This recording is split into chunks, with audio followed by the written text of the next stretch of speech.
Next on Worcester News tonight, the Worcester Police Department promotes 5 officers during a special ceremony at City Hall. Plus, the cleanup after the storm, digging out after a nor'easter dumps more than a foot of snow on the city. Thanks for joining us tonight. I'm Catherine Andrioli. We begin with the first homicide in the city this year. A 49-year-old woman was found dead inside her apartment, and police have released the victim's name. Our Brittany Schaefer has the story. I have no idea who would ever do anything like this. Maureen Beninda knew Sandra Hare for 14 years. The Worcester superintendent is confused as to how someone could kill such a kind-hearted woman. I'm just thinking that, a very alive, friendly, kind young woman of 49 years old had passed. Hare, also nicknamed Buffy, was found dead inside her Congress Street apartment Sunday.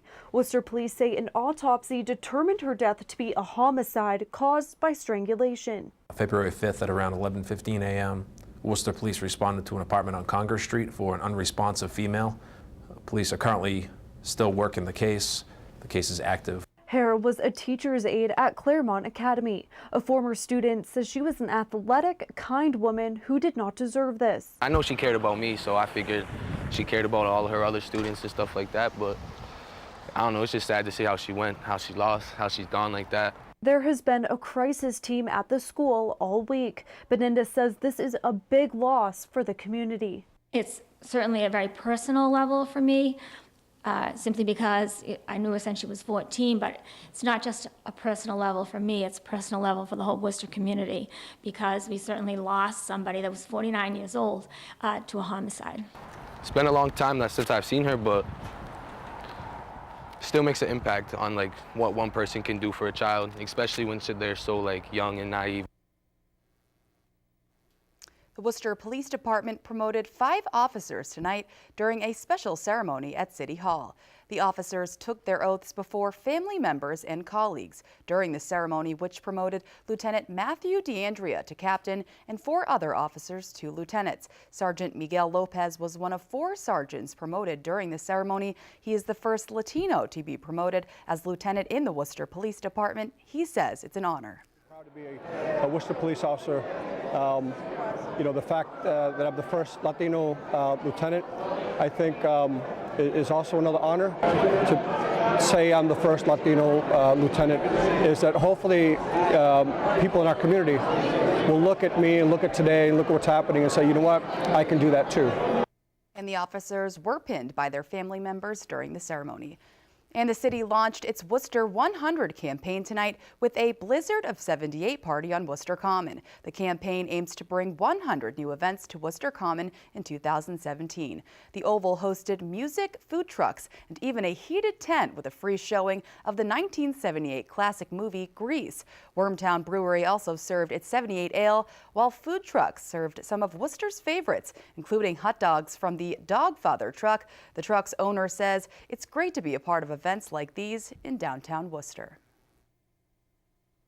We're out here year long, so we're here when the ice rink is open. We're here, and then in the summer we're here every Thursday for the out to lunch concert, and then in all the rest of the year we're here on Thursdays with other trucks. And the city is asking for suggestions for more events on Worcester Common for ideas as part of the campaign to bring more events downtown. Friday was a special day for some Worcester Public School students as they were honored for their homemade Valentines cards.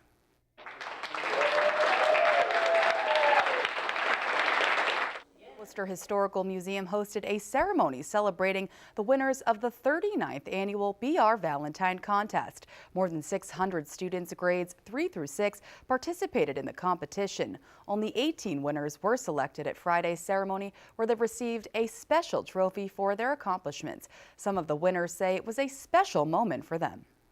It feels really good because, when you win, you get a little confidence boost, I guess.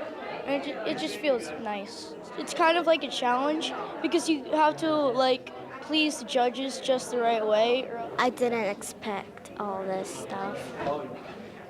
I really wanted to win this contest. Esther Howland created the first commercial Valentine's Day card in Worcester in the 19th century. The winners tonight also received a certificate from Worcester Mayor Joe Petty.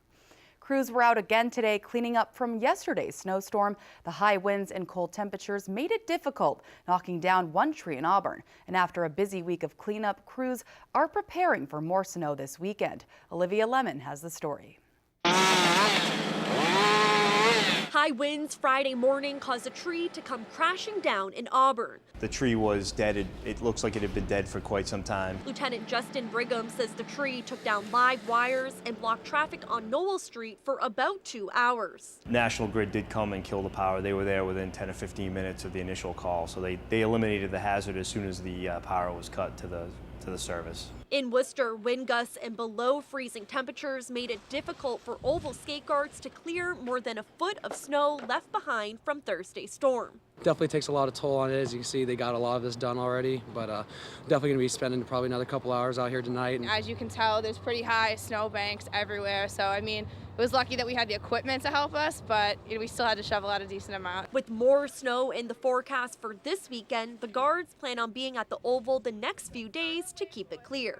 Normally we come in an hour before to set up, but if we have snow removal, then we come in a couple hours early to take care of that first. Back in Auburn, the fire department is asking residents to help remove snow around fire hydrants. We tried to make it a bit of a family activity. Through social media, we encouraged families to send us photos of them or their children clearing out the fire hydrant to our Twitter account with the hashtag Hydrant Challenge. Chief Stephen Coleman says with more than 500 hydrants in town, it's almost impossible to clear them all without the help of residents. When they're out shoveling their sidewalks or shoveling their driveways, if there's a fire hydrant in front of their house, give us a hand, clean it out. Olivia Lemon, Worcester News Tonight. Residents in a Southbridge neighborhood are still dealing with the aftermath of the snowstorm after the developer stopped paying for the roads to be plowed.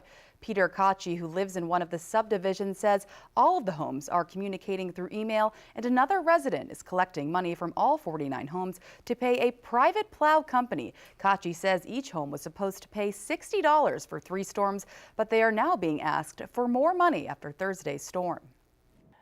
I am not participating. I'm sorry. This is a town problem and a mutual builders problem and United Bank problem. It's not my problem. And people don't like that. I'm sorry. But I mean, this is a town problem. The town needs to step up and help us. We pay taxes. The town has said they cannot plow because it is privately owned land. Kachi says he has disabled family members and is causing a lot of stress. The Worcester Community Action Council's Head Start program is celebrating 25 years. The program provides early childhood education to low-income families and children. Congressman Richard Neal celebrated with the WCAC today. Our Rosalind Flaherty was there and has more. Holly Benoit's son entered Worcester Community Action Council's Head Start program when he was 4. She says the program changed their lives. It has been amazing since the get-go. Benoit says her son was diagnosed with special needs and Head Start helped her as a parent. I would never have known what to do. Never. I was a young parent. I would never have known. They helped me. And if it wasn't for them, I wouldn't have gotten any of the testing done. Logan would never have gotten as far as he has. The Head Start and Early Head Start programs in Southbridge provide early childhood education to low-income families and children. The co-director says it's much more than a daycare. We provide many services to both the child and the family. On the child side, we support them with pre-education. On the family side, we're working with the family to become self-sufficient. Congressman Richard Neal visited Friday to celebrate the program's 25th anniversary. It's been an extraordinary success story in American history to get people into the learning process at an earlier stage. The WCAC's Head Start works with more than 200 children, and Early Head Start serves 60 children at home. Our pregnant moms and 0 to 3, and we go out and visit them 90 minutes weekly. Congressman Neal says getting people into early education helps later in life. Makes for better citizenry down the road when these people make their own decisions about their lives. Benoit's son is now 11 years old, and she hopes Head Start keeps serving children like hers. I really hope for a bright future for our children, for the whole community. Rosalind Flaherty, Worcester.